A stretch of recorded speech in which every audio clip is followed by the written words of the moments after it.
We moved to California in October 1958. I was almost 14. We were too late for the Dodgers, but a week after we arrived, my dad took me to see the Los Angeles Rams play the Chicago Bears at the Los Angeles Coliseum. Jaguar John Arnett, who had played college football at the University of Southern California, had a monster performance, running the ball, catching passes coming out of the backfield, and returning kicks. The Rams won 41-35. The crowd that day? 100,470. So many years later, with the NFL absent from the country's second largest market, I hear the argument that Los Angeles wouldn't support a team anyway. Well, with the Los Angeles metropolitan area, at that time, 40% of the size it is now, more than 100,000 showed up for a game at the Coliseum. You really think you couldn't fill a 70,000-seat stadium today on a regular basis? Don't be ridiculous. We lived on the west side of Los Angeles in Cheviot Hills. I went to Alexander Hamilton High School, and as in Brooklyn, I was going to 40 to 50 Dodger games each season. The team played in the Coliseum until 1962. The tickets ranged from $1.50 for a bleacher seat to $3.50 for the best seat in the house.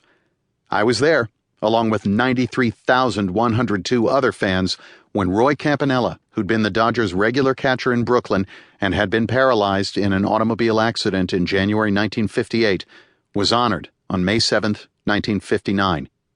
They wheeled him out as they dimmed the stadium lights, and almost everyone in the stands lit a lighter or a match in tribute. A few months later, I was at the 1959 World Series when the Dodgers beat the Chicago White Sox in 6 games. Games 3, 4, and 5 were at the Coliseum. The crowds each day were 92,000 and change. Meanwhile, when I wasn't at a game, Vin Scully was still taking me there on the radio.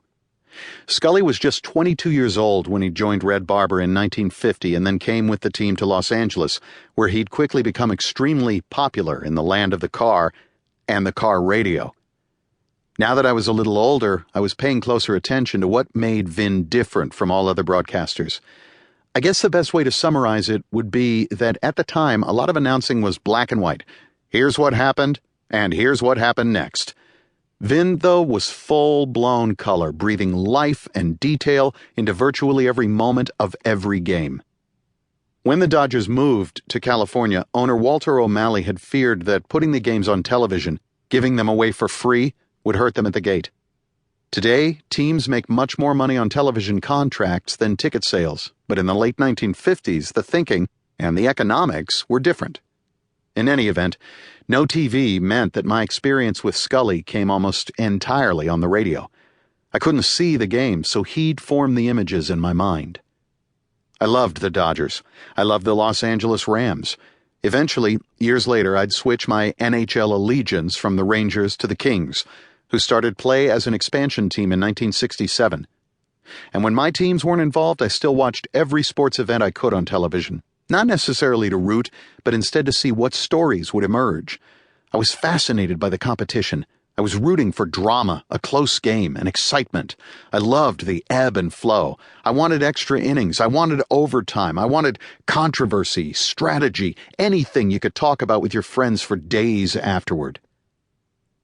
When I was 17, ABC launched a new show on Saturdays, Wide World of Sports. Years later, I'd become a regular on Wide World. There was Jim McKay's famous line, "The thrill of victory and the agony of defeat," as the ski jumper, a Slovenian by the name of Vinko Bogataj, careened down and then fell off the side of the jumping hill. It looked catastrophic. What you didn't see was that 30 seconds later he walked away with only minor injuries. Still, I always found the next line to be even more poignant. The human drama of athletic competition. That's what I could never get enough of.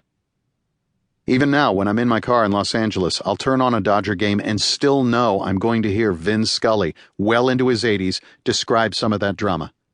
I used to dream about replacing Scully and becoming the voice of the Dodgers at some point in my life. That ship, of course, has sailed. A couple of years ago, I was at an awards luncheon with